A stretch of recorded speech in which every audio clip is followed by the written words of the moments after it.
Hello, my name is Julia and you are on the Space Daily News channel. The US National Science Foundation has decided not to rebuild the Arecibo radio telescope that collapsed 2 years ago. In its place, it's planned to create an educational center. The radio telescope at the Arecibo Observatory in Puerto Rico had a diameter of 305 meters. And before the opening of the Chinese FAST telescope, it was the largest radio telescope with field aperture.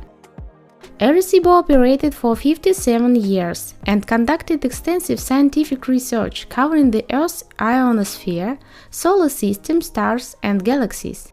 In mid-2020, one of the auxiliary cables supporting the radio telescope's metal platform broke, resulting in a crack in telescope's dish. And in December 2020, 820-ton structure with the receiving equipment fell on the main mirror of the radio telescope, which led to its destruction.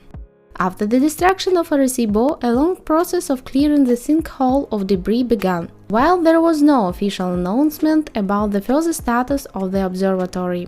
Many scientists around the world, including the Arecibo team, hoped that the US National Science Foundation, which operates the observatory, would restore the telescope.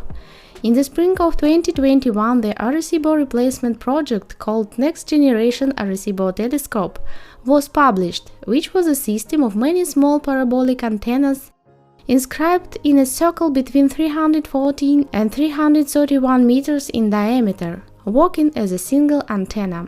The new system is supposed to be several times more sensitive, cover more of the sky.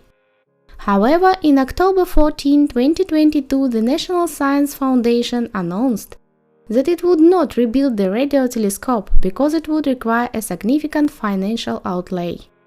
Instead, it will build an educational center for science, technology, engineering, and mathematics that will receive up to $3 million per year for 5 years, starting in 2023. However, the funding may or may not include funds to operate the observatory's remaining instruments, such as a 12-meter radio antenna and the LiDAR system for studying the Earth's atmosphere. The decision has drawn criticism from many scientists around the world who had hoped for a new telescope. In addition, it's not yet completely clear how the new center will attract scientists if it is not actively engaged in astronomical research. Space Daily News. Thanks for watching and don't forget to subscribe.